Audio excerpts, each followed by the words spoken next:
monster, and I smelled people everywhere.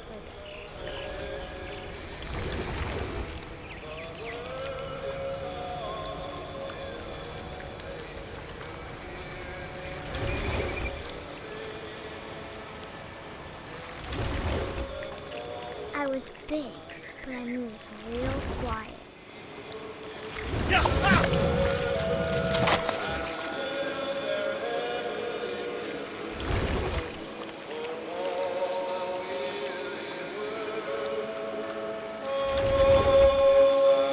I wanted to stop, but also I didn't.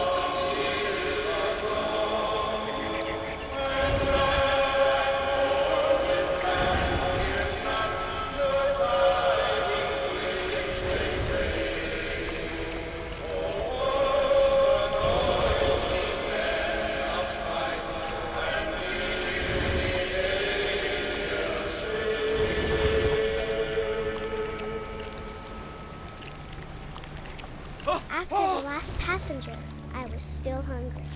And across the water, I smelled something new. Something I had to have, so I swam towards it.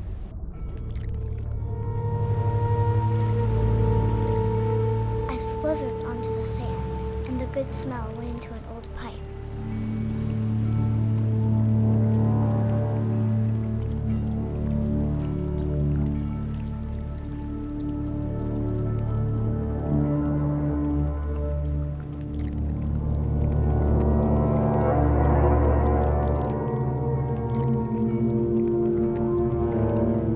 Closer and closer.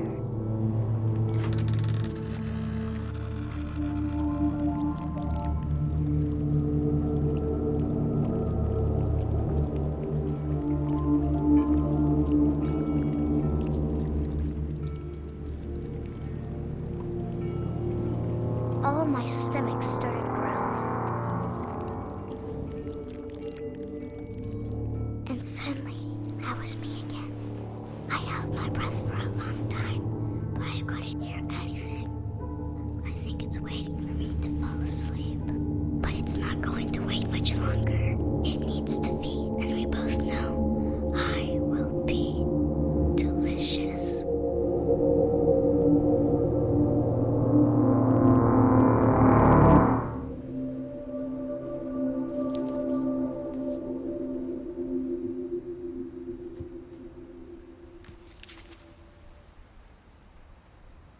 I'm not sure if I believed all of that, but I'm sure Edie would have.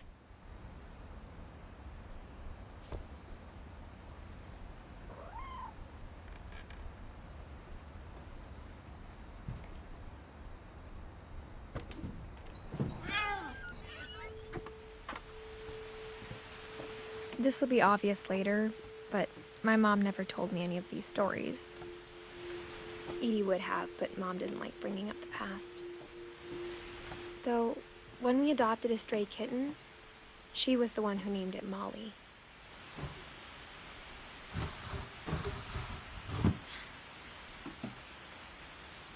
I spent a lot of time in Great-Grandma Edie's room. Her room was like a museum. For 500 years, the Finches have been famous throughout Norway for their fortune. And misfortune.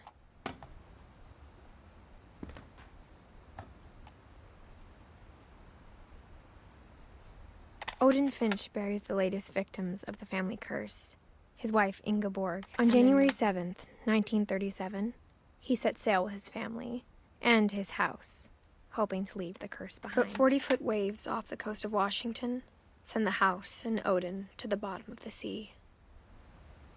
Odin's daughter Edie, with husband Sven and baby Molly, step ashore on their new home, Orcas Island. Odin Finch is the first to be buried in the new family cemetery. His daughter Edie is already dreaming of a new Finch house.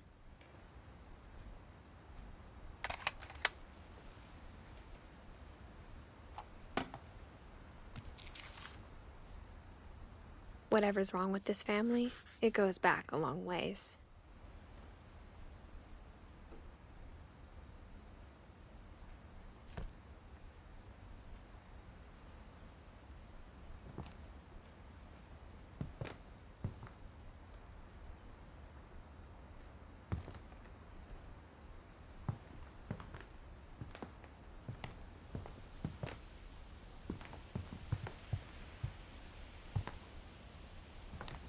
When Edie told people Sven was killed by a dragon, she could also have said he was building a dragon-shaped slide that collapsed. She could have, but she didn't.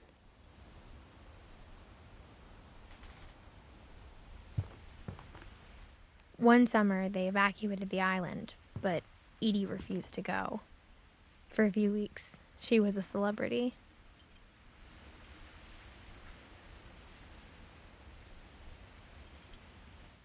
I hadn't thought of myself as Edith Jr. for a long, long time.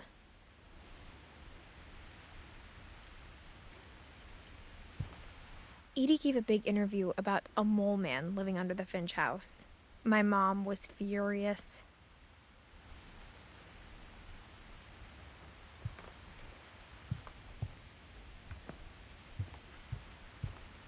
Louis died a week before we left, but Edie had already started to memorialize him.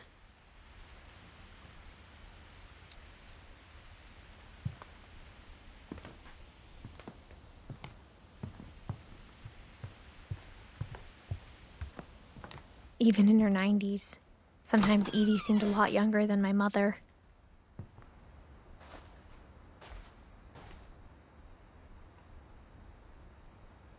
The only trace Grandpa Sam's first wife, Kay, left on the house was the pink bathroom.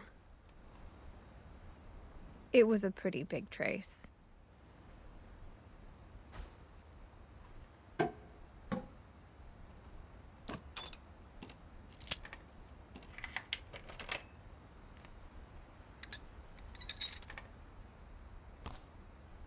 There's a secret in this bathroom. It's in the last place you would look. It isn't in the cupboard. It's hidden in this book.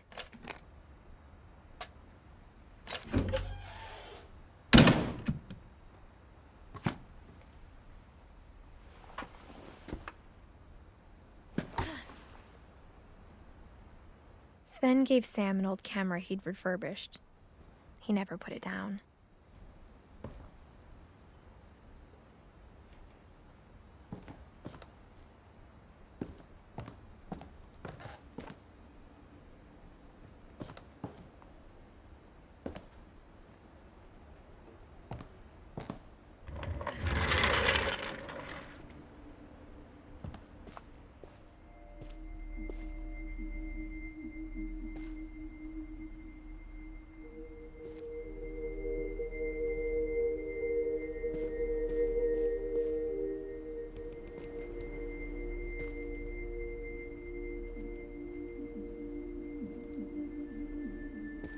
I knew Grandpa Sam had a twin.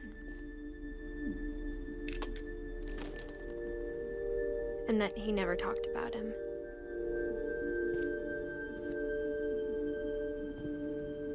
I guess my grandpa didn't like history any more than my mom did.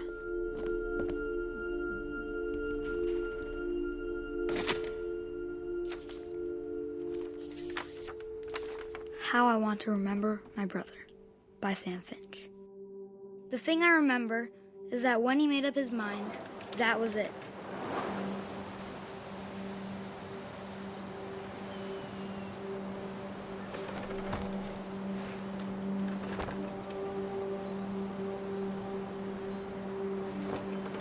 My brother said he'd die before he ate another mushroom. And he did. At Barbara's funeral, we swore we'd never be afraid again. And he wasn't. I think Calvin always wanted to fly.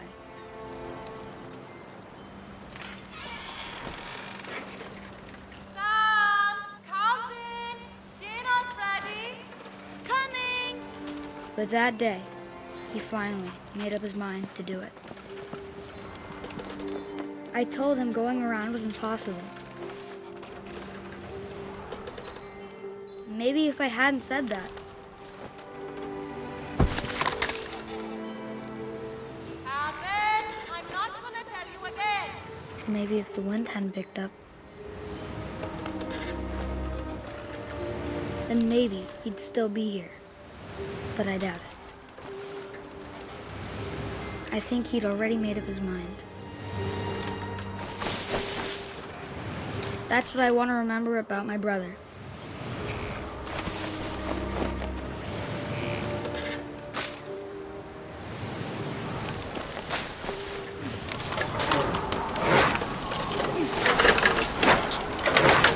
The day he made up his mind to fly. And he did.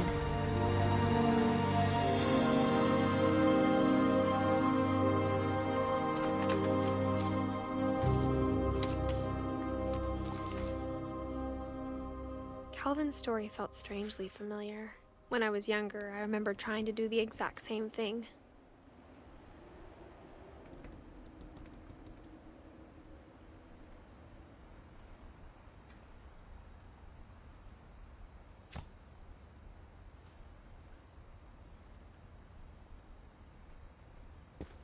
After the funeral, Edie roped off Calvin's half of the room.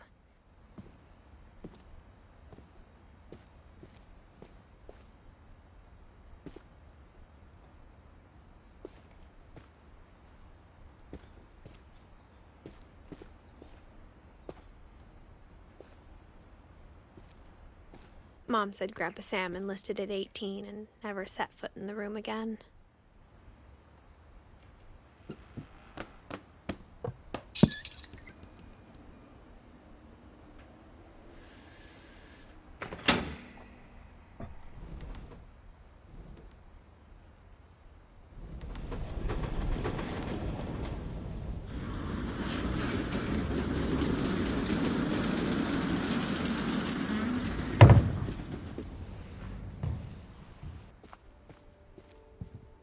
The passages were a pretty tight fit.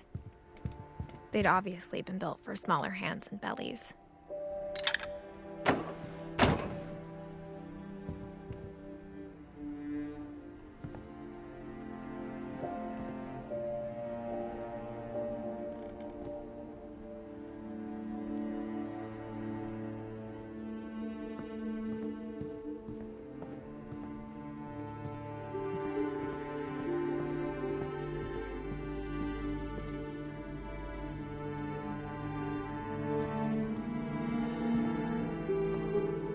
Edie's father, Odin, built the original house.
Molly always seemed like a girl I could imagine being friends with, if she hadn't died in 1947.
Growing up, I always thought of Barbara as a child star.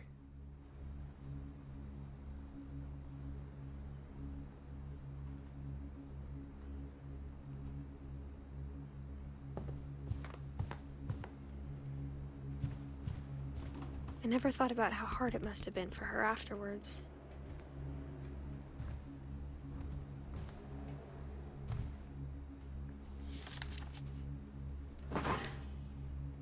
Of all the stories people wrote about Barbara's death, I'm surprised Edie saved this one.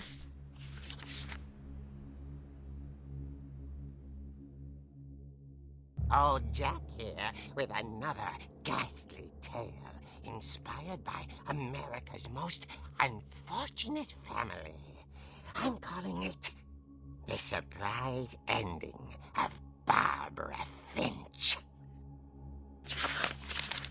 As a child star, Barbara was famous for her scream. Now at 16, she was all washed up. A has-been. But in a lucky break, she'd been asked to perform her signature scream at a local convention for monster movie fans. It was just the boost her career needed. Unfortunately, her scream hadn't aged well. Getting better. I think you just need the right motivation. Her biggest fan and current boyfriend, Rick, was about to demonstrate when... Now that was a great scream. It was Barbara's father, Sven. He'd slipped into a table saw and had to be rushed to the emergency room. So Barbara got stuck babysitting her youngest brother, Walter. Her convention comeback was cancelled. Okay, I'm hearing frustration, but I'm not hearing terror. What if I tried... A gang of hoodlums in Halloween masks have been terrorizing Orcas Island tonight. Police are urging residents to... That came from the basement. You're right! Also, I loved your delivery on that. Why is your basement door locked? Because my dad likes making puzzles and secret passages. There's a key hidden in the music box. The secret is to keep winding and winding until finally the key pops out. Thanks, babe. I'll be back in a sec. 20 minutes later, Rick hadn't returned. So Barbara went to look for him, right on cue. She reached for the music box.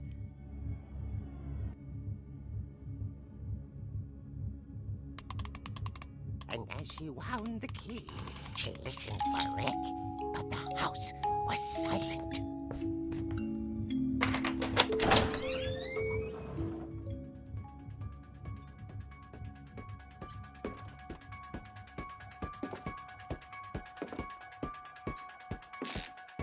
She found Rick's crutch and imagined the worst.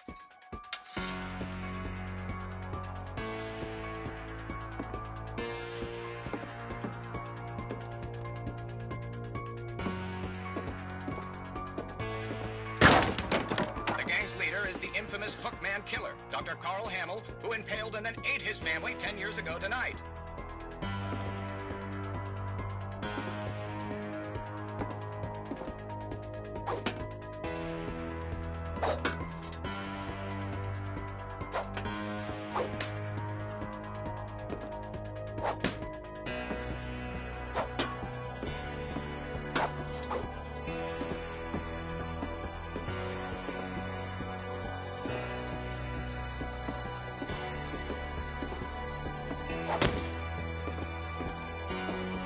The old fridge rattled and grew still. Oh dear!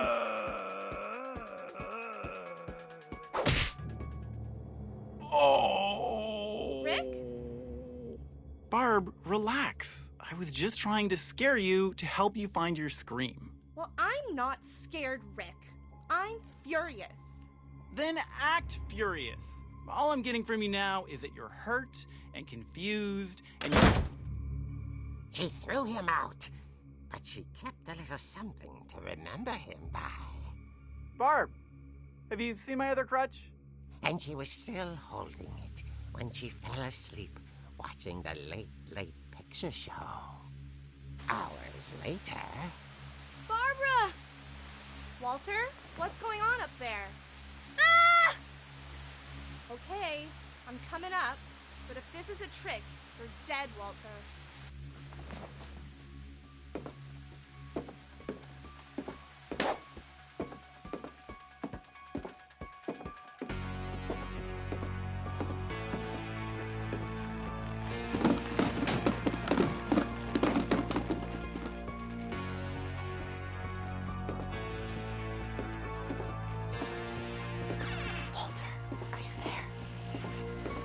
Walter vanished, but his bedside radio was still on. Orcas Island police describe the man as 6 feet tall, with a steel hook for a hand. Residents are urged to lock all doors and windows and notify the police of any suspicious activity.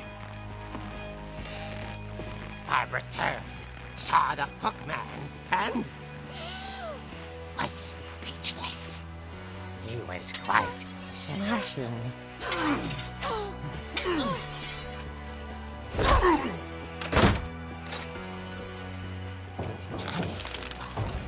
he couldn't get enough of Barbara. Okay, Barbara, there's gotta be another way out of here.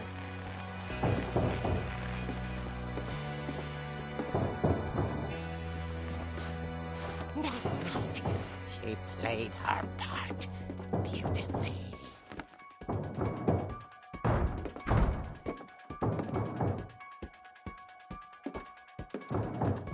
Molly's door hadn't been opened in years.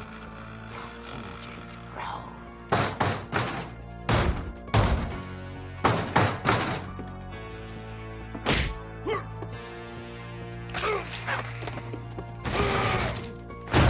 He wasn't moving, but she sensed the story might not be over yet.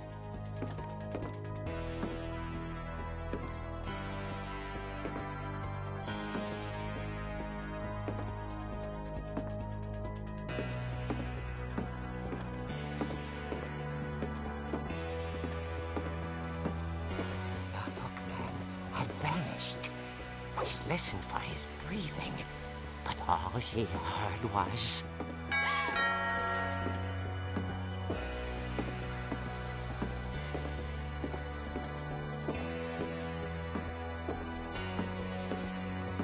At the door, she heard whispering. It was coming from inside the house.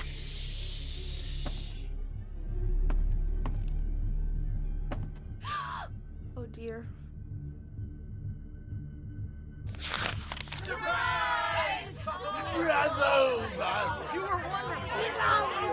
monsters had come to surprise her.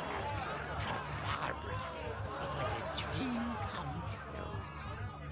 Then she saw what kind of monsters they were, and she realized what was about to happen.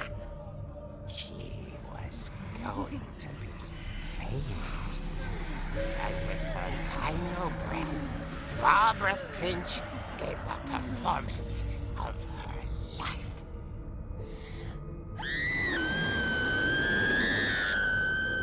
I wasn't there myself, but I hear Barbara was magnificent. Poor girl. She had a taste for stardom. But unfortunately, so did her fans. Of course, the police blamed it all on poor Rick, who disappeared the same night. And little Walter? Hiding under his bed the whole time. He took it all pretty hard, but that's another story. As for Barbara, tucked inside the music box was all they ever found of her. Her ear. Now that's what I call a real eerie tale.